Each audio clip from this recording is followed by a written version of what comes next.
दोस्तों, जीवन में जब कुछ टूटता है, चाहे वो चीज़ हो, रिश्ता हो या सपना, तो मन में पहला ख्याल यही आता है, क्यों हुआ ये मेरे साथ।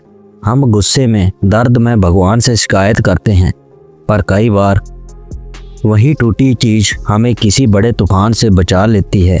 यह कहानी उसी एहसास की है, एक मछुआरे की, उसकी टूटी नाव और ईश्वर की अनकही योजना की।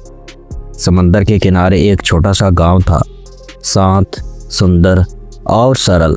वहीं रहता था किशन, एक मेहनती मछुआरा जिसकी ज़िंदगी उसके बच्चों और उसकी पुरानी नाव के इर्द गिर्द घूमती थी। किशन की नाव बहुत पुरानी थी, लकड़ी चटकने लगी थी, रंग उतर चुका था और हर बार समंदर से लौटने पर किशन खुद उसे ठीक करता था। गांव के लोग कहते थे, नई नाव खरीद ले किशन, एक दिन ये तुझे डुबा देगी। किशन मुस्कुराकर कहता, इसी ने ही तो जिंदा रखा है, अब तक इसे कैसे छोड़ दूं। हर सुबह सूरज उगने से पहले वो अपनी नाव लेकर समुद्र की ओर निकलता, मछलियां पकड़ता और दोपहर तक लौट आता था। यही उसकी रोज़मर्रा थी, यही उसकी दुनिया थी।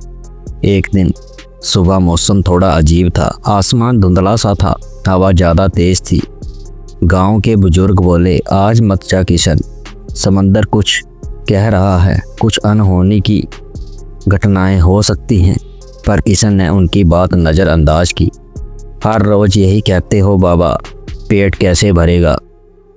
वो समंदर में गया, लेकिन थोड़ी ही देर में मौसम बिगड़ गया। जो हवाएं चल रही थी वह तेज हो गई, लहरें उठने लगी, ऊंची ऊंची नाव हिचकोने खाने लगी और अचानक एक जोरदार झटका लगा। नाव की एक बड़ी लकड़ी टूट गई। किशन ने जैसे तैसे पतवार संभाली और बहुत मुश्किल से किनारे तक लौट पाया, लेकिन जब वह उतरा तब वह नाव पूरी तरह टूट चुकी थी। जो बची थी वो बस टूटी लकड़ियों का ढेर ही था।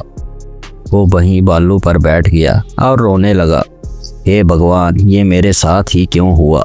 मैं तो मेहनत करता हूँ, किसी का बुरा नहीं सोचता, अब ये क्या होगा। उस रात वह घर भी नहीं गया, बस किनारे पर ही बैठा रहा, अपनी टूटी नाव को देखकर।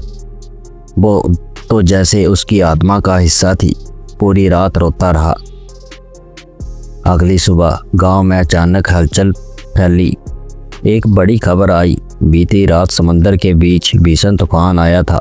जो भी नावें उस वक्त पानी में थी, सब डूब गईं।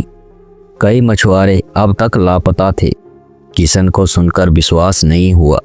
जिन दोस्तों के साथ वह रोज जाता था, वह अब नहीं थे। उसे एहसास हुआ, अगर मेरी नाव ना टूटी होती तो मैं भी वहीं पर होता। उसने भगवान की तरफ देखा, ऊपर आसमान की तरफ देखा। अब वह गुस्से में नहीं था, अब उसकी आंखों में विश्वास था। उसने ऊपर की ओर देखकर कहा, तूने जो छीना वो शायद ज़रूरी था, ताकि तू मुझे बचा सके। दोस्तों, इस कहानी का सार भी यही है कि ज़िंदगी में जब कुछ टूटता है तो हम बस उस क्षति को देखते हैं, पर कई बार वही टूटन हमें किसी अनजान मुसीबत से बचा रही होती है।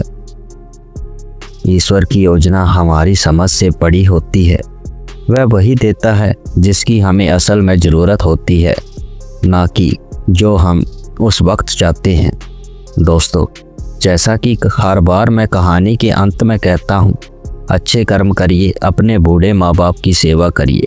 और ये कहानी अच्छी लगी तो वीडियो को लाइक करें, अपने परिवार दोस्तों के साथ शेयर करें और कमेंट करके ज़रूर बताएं कि कहानी कैसी लगी। और ऐसी ही और कहानियों के लिए इस चैनल को भी सब्सक्राइब करें। आपका समय शुभ रहे। धन्यवाद।